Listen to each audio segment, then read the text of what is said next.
시청자 여러분 안녕하십니까? 헬로티비 경인 뉴스입니다. 말 많던 서부권 광역급행철도는 결국 김부선으로 남았습니다. 4차 국가철도망 계획은 확정됐지만 서부 수도권 주민들의 반발은 쉽게 가라앉지 않을 것으로 보이는데요. 김포 지역의 반응을 이세진 기자와 함께 살펴보겠습니다. 이 기자, 서부권 광역급행철도는 이번 철도망 계획에 앞서서 가장 큰 논란을 불러일으켰던 노선입니다. 서울을 지나지 않는 노선 때문에 반발이 굉장히 컸는데 정부 계획이 결국 바뀌지 않았군요. 네, 그렇습니다.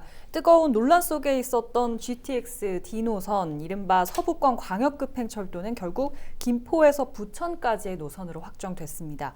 정확한 노선은 김포 장기역에서 부천 종합운동장역 구간입니다. 지난 공청회에서 공개된 초안과 같은 노선인데요. 국토부는 이번 노선을 그대로 반영한 이유에 대해 경제성을 언급했습니다. 경제적 측면에서 해당 구간이 가장 적합한 것으로 분석했다는 설명입니다. 그런데 이번 발표에선 역시나 주민 반발을 좀 의식을 한 듯 대안들도 언급이 됐습니다. 대표적인 게 이제 GTX B노선과의 연결이죠. 네, D노선을 B노선과 연결해 일부 구간을 함께 쓰겠다는 건데요. 그림을 보면서 설명을 좀 드리면 D노선을 통해 부천 종합운동장역까지 가면 이곳에서 B노선의 선로를 통해 용산까지 가는 겁니다. 연결이라기보다는 부천에서 용산까지 선로를 함께 쓰는 개념입니다. 네. 출퇴근 유동인구를 분산시킬 수 있는 대안도 함께 제시를 했는데요. 먼저 인천 2호선을 활용하는 안입니다. 김포에서 킨텍스역으로 가서 GTX-A로 갈아탈 수 있는 경로입니다. 또 D노선을 타고 계양역까지 가서 급행공항철도로 갈아타는 경로도 제시했습니다. 이렇게 되면 출퇴근 시간 역시 줄일 수 있다는 게 국토부의 설명입니다. 그래요. 초안에 없었던 이 5호선 이야기도 등장을 했는데 이 부분은 또 어떻게 해석을 할 수가 있을까요? 네, 공청회 이후 김포에서 나왔던 요구 중에 하나가 바로 서울지하철 5호선 김포 연장입니다. 대광이 계획의 한강선이라는 이름으로 이미 올랐던 노선인데요. 초안에는 이름조차 언급이 되지 않았던 반면에 이번 계획에서는 추가 검토 사항에 이름을 올렸습니다. 주민 반발을 의식한 측면으로 해석이 좀 되는데요. 네. 다만 국토부는 여기에 전제를 붙였습니다. 노선 계획이나 차량 기지에 대한 지자체 간 합의가 있을 경우 타당성 분석을 거쳐서 추진을 하겠다는 건데요. 그런데 아시다시피 서울지하철 5호선 연장은 서울시와 인근 지자체 간의 협의가 가장 큰 관건입니다. 지자체 간 협의 자체가 난항이었기 때문에 그동안 별다른 진척이 없었던 거고요. 때문에 이런 상황에서 이번 정부 계획이 5호선 연장의 결정적인 실마리가 될 수 있을지는 의문입니다. 네, 그렇다면 지금 이야기해 주신 5호선 연장을 비롯한 이런 대안들에 대해서 지역사회 반응은 좀 어떻습니까? 네, 일단 삭발까지 감행했던 두 국회의원은 이런 입장을 냈습니다. 이번 발표가 기대에 부응하지는 못하나 한편으로는 진전된 성과가 있다. 5호선 연장을 두고 한 말이죠. 두 의원은 지자체의 협의를 지원하겠다고 했습니다. 김포 하남 노선을 요구해왔던 김포시는 미진한 사업을 개선하겠다는 입장을 냈습니다. GTX의 사업 기간은 단축할 수 있도록 하고 또 5호선 연장은 최종 반영될 수 있도록 하겠다는 입장을 덧붙였습니다. 그러니까 정치권에서는 향후 보완에 방점을 두는 것 같은데 주민들의 반응은 또 그와는 다를 것 같아요. 네, 그렇습니다. 주민들은 이번 결과를 받아들이지 못하고 있습니다. 발표 직후부터 이튿날까지도 정부 발표를 규탄하는 성명서가 곳곳에서 나오고 있는데요. 네. 정부가 김포 검단 지역 주민들의 반발을 철저히 외면했다는 목소리가 있는가 하면 표심으로 되갚겠다 이런 격한 반응도 나옵니다. 또 국토부가 제시한 대안들이 실질적인 대안이 될 수 없다라는 목소리도 있는데요. 김용선이나 김부선이나 대안이 될 수 없기는 마찬가지라는 겁니다. 어떤 입장인 건지 직접 한번 들어보시죠. 일단 GTX-B 사업이 어떻게 될 것이냐 그거에 따른 이제 종속이 되는 거죠. GTX-D는요. 그렇기 때문에 일단 사업이 언제 될지도 모른다. 김포의 그 교통 문제는 한시가 급한데 한강 이남에 있는 김포에서 강남 서울 도심까지 가려면 일산으로 가서 인천 2호선을 타고 일산으로 가서 그래서 강남까지 가세요. 뭐 이런 식이었어요. 그러니까 한강 이남에 있는 김포에서 강을 2번 건너서 김포 가라는 그 말이 도저히 이분들이 좀 공감이 안 된다. 시민들은 분노하고 있는데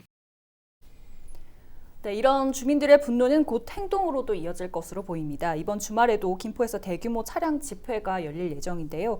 결국 현역 국회의원과 주민들의 삭발, 그리고 단식 시위까지 불러온 서부권 광역급행철도는 당분간 논란에서 쉽게 벗어나지 못할 것으로 보입니다. 예, 알겠습니다. 이야기 여기까지 듣도록 하겠습니다. 이세진 기자였습니다. 앞서 보신 것처럼 그동안 논란이 됐던 GTX-T, 이른바 서부권 광역급행철도의 노선이 정해지면서 김포와 인천 지역 사회는 크게 반발하고 있습니다. 반면 부천은 GTX 노선을 비롯해 제2경인선과 대장 홍대선까지 건설이 확정됐는데요. 이 지역을 관통할 철도 바람에 벌써부터 분위기가 고조되고 있습니다. 이정하 기자입니다.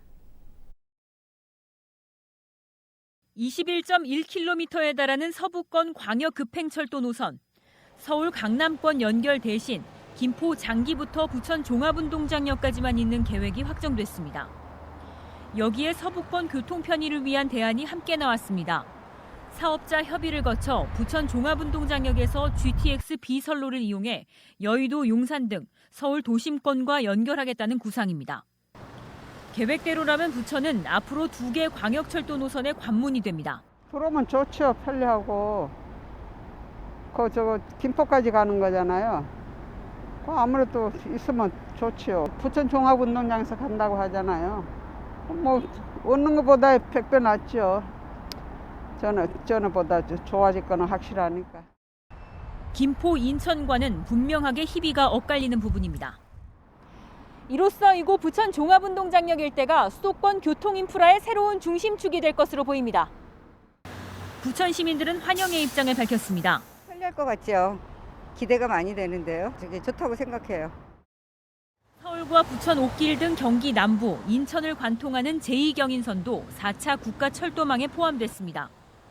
주민들은 기뻐하면서도 빠른 추진을 요구하고 있습니다.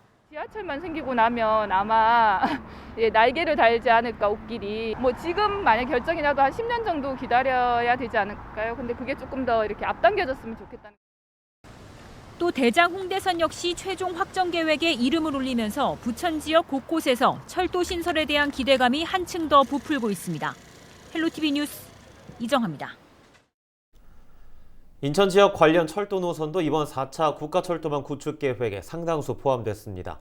지난 공청회 당시 공개됐던 노선이 그대로 반영됐는데요. 이번 4차 계획에 포함된 인천 신규 사업 노선을 이재필 기자가 정리해드립니다. 이번 4차 국가철도망 구축 계획에 포함된 인천 지역 노선은 모두 4개. 첫 번째는 서부권 광역급행철도 GTX-D입니다. 김포 장기동을 시작으로 검단과 계양, 부천을 잇습니다. 21.1km로 짧은 노선이지만 서울과의 직교를 요구하는 지역사회의 요청에 따라 GTX-B 노선을 사용해 용산까지 연결하는 방안을 추진합니다. 다음은 제2경인선입니다. 인천 청학에서 시작해 노년, 서창을 거쳐 부천 옥길과 광명을 잇습니다. 구로 차량기지 이전 노선과 기존 경인선 구간을 연결하면 신도림을 거쳐 노량진까지 닿습니다. 인천 2호선 고양 연장 사업도 4차 국가철도망 구축 계획에 포함됐습니다. 인천 서구에서 고양시를 잇는 노선으로 GTX-A가 있는 킨텍스와 경의중앙선이 있는 일산역 등을 지납니다. 마지막은 공항철도 고속화입니다. 공항철도에 시속 150km의 고속열차를 투입할 계획인데 급행의 경우 인천공항에서 서울역까지 39분이면 도착합니다. 이번에 의결된 제4차 국가철도망 구축 계획은 다음 주 중 고시될 예정입니다. 헬로티비 뉴스 이재필입니다.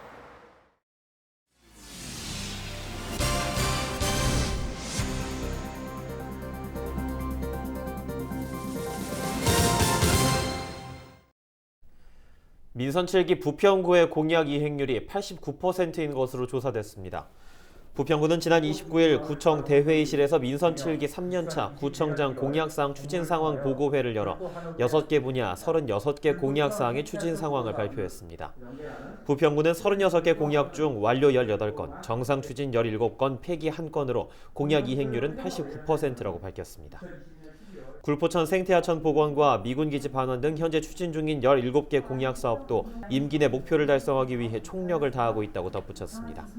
공약 추진 사항은 부평구청 홈페이지에서 확인할 수 있습니다.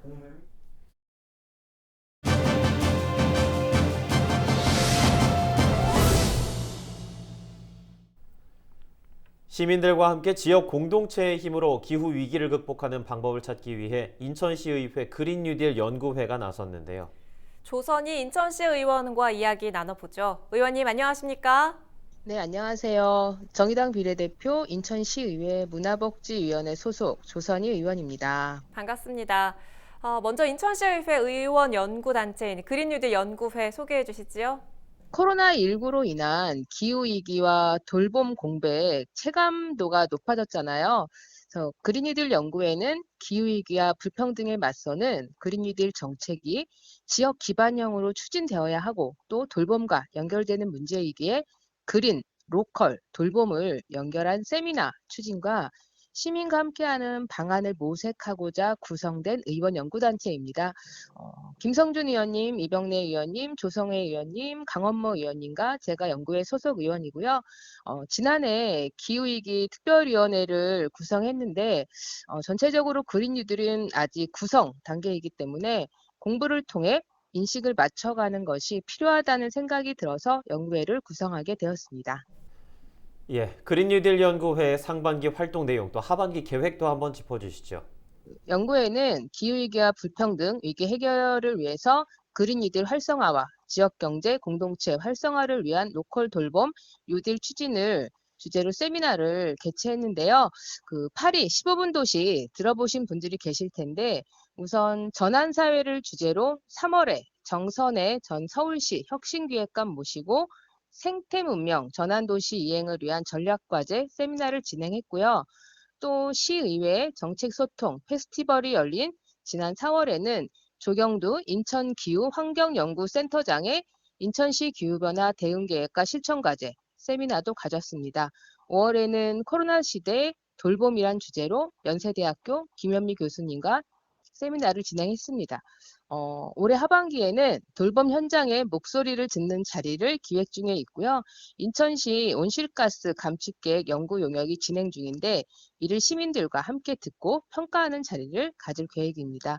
또 탄소 중립 사회로 가기 위해서는 석탄화력 발전소 폐쇄가 기본인데 산업 및 에너지 전환에 따른 노동자의 고용 문제와 지역 주민의 피해도 예상되는 바 이를 위한 준비로 정의로운 전환에 대한 연구 용역도 발주하고 결과 보고회를 가질 예정입니다.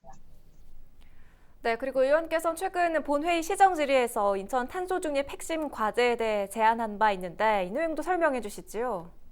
기후변화 당사국 총회가 2023년 개최 예정이고 내년 초에 개최국이 선정될 예정인데요. 인천시는 지난 5월 27일 COP28 인천 유치 추진단을 발족했습니다. 경남과 전남은 남부권 유치를 위해 손을 잡았고 제주도는 100만 서명 운동도 진행한다고 하는데요. COP28 총회가 일회성 이벤트로 끝나는 것이 아니라 일회용품 없는 행사, 강화도와 인천 앞바다의 농수산물을 활용한 매력적인 로컬 푸드 등 탄소 제로 행사로 준비해야 한다는 방향과 탄소 중립 인천 시민 100가지 실천 등 시민 동행 방안 등을 제시했습니다. 그리고 일회용품 없는 축제나 행사 준비를 위한 시민과 함께 일상의 행사를 바꿔가기 위한 방안 마련 등을 환경특별시 인천시답게 준비해 달라는 것을 제기한 거죠. 그리고 영웅활용 문제는 인천의 온실가스 감축의 주요 과제인데요. 인천시도 이미 조기 폐쇄 및 전환을 건의한 바 있습니다. 방향은 정해진 것이지만 실행 방안은 아직 만들어지지 않은 거죠. 또 인천시가 결정 권한을 가지고 있는 게 아니니까 인천 정치권과 시민사회 그리고 주민들의 그야말로 대동단결을 통해 만들어 가야 한다는 것을 다시 한번 강조한 것이고요. 인천시의 강력한 의지를 보여주기 위해 영웅화력 현장 시찰을 제안했지만 즉답을 받지는 못했습니다. 예, 알겠습니다. 오늘 말씀 여기까지 듣도록 하겠습니다. 고맙습니다. 네, 코로나19는 우리의 일상과 안전을 위협했지만 그럼에도 우리는 살아내고 있습니다. 또다시 닥칠 위기를 막기 위해서라도 기후위기 대응 그리고 함께 돌보는 사회를 만들어 가기 위해 같이 움직이겠습니다. 오늘 또 안전한 하루 되세요. 예, 지금까지 조선희 인천시 의원이었습니다. 이상으로 헬로티비 경인뉴스를 모두 마칩니다. 시청해주신 여러분 고맙습니다.